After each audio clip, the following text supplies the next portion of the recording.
వచ్చే డిసెంబర్ 9వ తేదీ నాటికి ముఖ్యమంత్రిగా రేవంత్ రెడ్డి బాధ్యతలు చేపట్టి 2 ఏళ్ళు పూర్తిగా వస్తున్నాయి.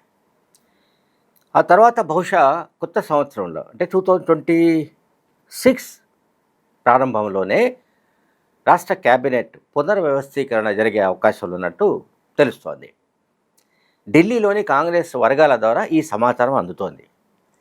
దీనికి సంబంధించిన ప్రాతిపదిక ఏంటంటే 2 రోజుల కిందట ఢిల్లీకి వెళ్ళినప్పుడు ముఖ్యమంత్రి రేవంత్ రెడ్డి తన మంత్రులకు సంబంధించిన మొత్తం ప్రోగ్రెస్ రిపోర్టును వాళ్ళకు అందించాడు. ఆ ప్రోగ్రెస్ రిపోర్ట్లో ఏ మంత్రులు తమ కుటుంబ సభ్యుల ప్రమేయాన్ని, తమ బంధువుల ప్రమేయాన్ని ప్రోత్సహిస్తున్నారో, అట్లాగే వివిధ కార్యకలాపాలు లైక్ హైదరాబాద్ చుట్టూ రియల్ ఎస్టేట్ వ్యాపారాలు కానీ, లేకుంటే కన్స్ట్రక్షన్స్ వ్యవహారాలు కానీ, ఇతర వ్యవహారాల్లో కొంతమంది మంత్రులు ఎట్లా జోక్యం చేసుకుంటున్నారు, అట్లాగే ఆ మంత్రులకు సంబంధించిన వ్యక్తులుగా చలామణిలో ఉన్న వాళ్ళు ఏ రకంగా కలగజేసుకుంటున్నారు, అధికారులపైన వాళ్ళు ఎట్లా ఒత్తిడి చేస్తున్నారు, అలాగే కొన్ని శాఖలపైన అంటే కొంతమంది మంత్రులు తమ శాఖలపైన ఎవరు పట్టు సాధించలేకపోయారు ఇప్పటిదాకా కూడా, అట్లాగే కొంతమంది పనితీరు ఎట్లా బాగాలేదు, అలాగే మరికొంతమంది మంత్రులు తమ అంతర్గతంగా తమ శాఖలు అంతర్గతంగా నిర్వహించిన సమీక్షల సమాచారం బయటకు వెళ్ళే పరిస్థితులు, అట్లా వెళ్ళిన సందర్భంలో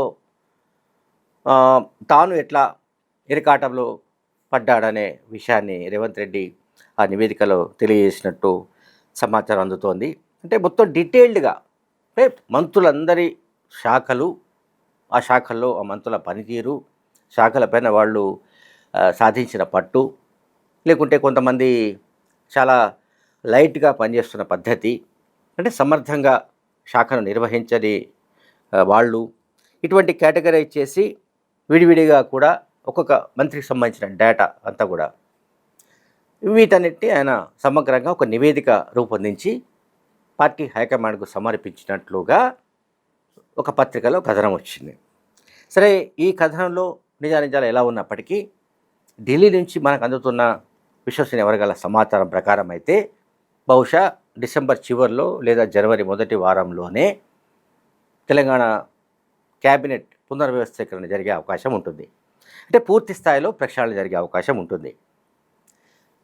మొదట్లో ఈ క్యాబినెట్ ఏర్పడిన తర్వాత అట్లూరి లక్ష్మణ్ కుమార్, అట్లాగే వాకిటి శ్రీహరి, డాక్టర్ వివేక్, ఈ ముగ్గురిని కొత్తగా చేర్చుకోవడం మినహా ఇంకా మంత్రుల శాఖల మార్పులు కానీ, మంత్రుల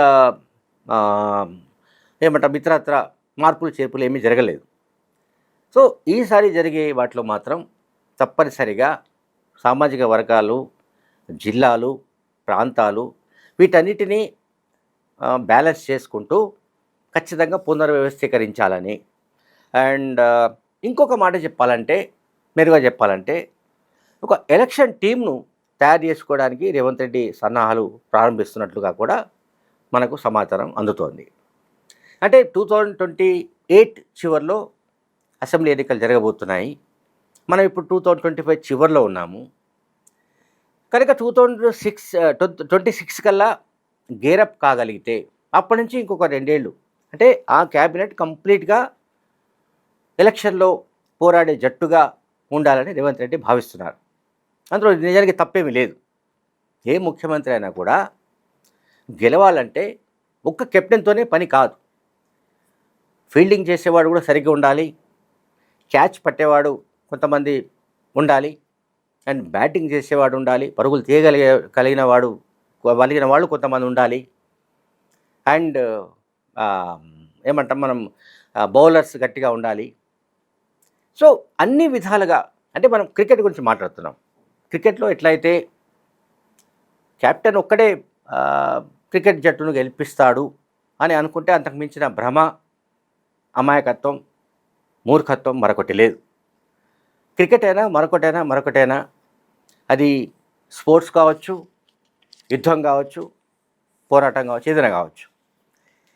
విజేత కావాలనుకున్న వ్యక్తికి తనతో ఉన్న టీం సభ్యులు, తన బృందంలోని సభ్యులు వాళ్ళు బలంగా ఉండాలి, వాళ్ళు కూడా బలంగా ఉండాలి.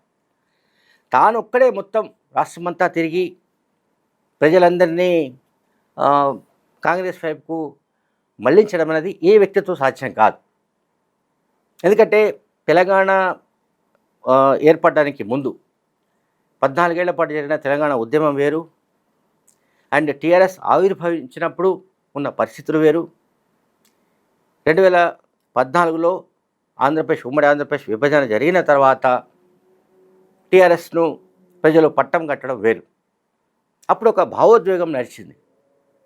టీఆర్ఎస్ కారణంగానే తెలంగాణ రాష్ట్రం ఏర్పడిందన్న ఒక అభిప్రాయం ప్రజల్లో నాటుకుపోయింది. కనుక టీఆర్ఎస్కు వాళ్ళు ఓట్లు వేసి గెలిపించారు. కేసీఆర్ ముఖ్యమంత్రి అయ్యాడు. 2 టర్మ్లు అయిన తర్వాత 3వ టర్మ్లో కేసీఆర్ పక్కకు తోసేసి ప్రజలు రేవంత్ రెడ్డిని ముఖ్యమంత్రిగా తీసుకొచ్చుకున్నారు. కేసీఆర్కు సమానంగా, కేసీఆర్కు ధీటుగా, లేదా కేసీఆర్కు ఆల్టర్నేటివ్ లీడర్గా రేవంత్ రెడ్డిని ప్రజలు నమ్మారు. రేవంత్ రెడ్డికి ప్రజలు బాసటగా నిలబడ్డారు. సో రేవంత్ రెడ్డి గడిచిన 22 నెలలుగా ముఖ్యమంత్రిగా ఆయన పనితీరు, వ్యవహారం, దాని గురించి మనం ఎవరం సర్టిఫికేట్ ఇవ్వాల్సిన అవసరం లేదు. పార్టీ హైకమాండ్ దగ్గర ప్రతిదీ రికార్డ్ అవుతోంది. పార్టీ హైకమాండ్ ఢిల్లీలో ఉన్నప్పటికీ పార్టీ హైకమాండ్కు హైదరాబాద్లో, తెలంగాణలో రకరకాల సోర్సెస్ ఉంటాయి. ఆ సోర్సెస్ ద్వారా వాళ్ళు ఎప్పటికప్పుడు సమాచారం తెప్పించుకుంటున్నారు. ఎప్పటికప్పుడు వాటిని కోడికేస్తున్నారు. ఎప్పటికప్పుడు వాటిని వడపోస్తున్నారు. ఎప్పటికప్పుడు వాటిని విశ్లేషిస్తున్నారు. అందులో ముఖ్యమంత్రిగా రేవంత్ రెడ్డి విషయంలో మైనస్ పాయింట్లు ఏమీ లేవు. సో పాజిటివ్ పాయింట్స్ ఎన్ని ఉన్నప్పటికీ కూడా తన సహచరులు, తన క్యాబినెట్ సహచరుల సహకారం సరిగ్గా లేకపోతే సరైన మద్దతు కనుక లేకపోతే నెక్స్ట్ ఎలక్షన్స్లో మనకి ఇబ్బంది అవుతుందన్నది రేవంత్ రెడ్డి అంచనా.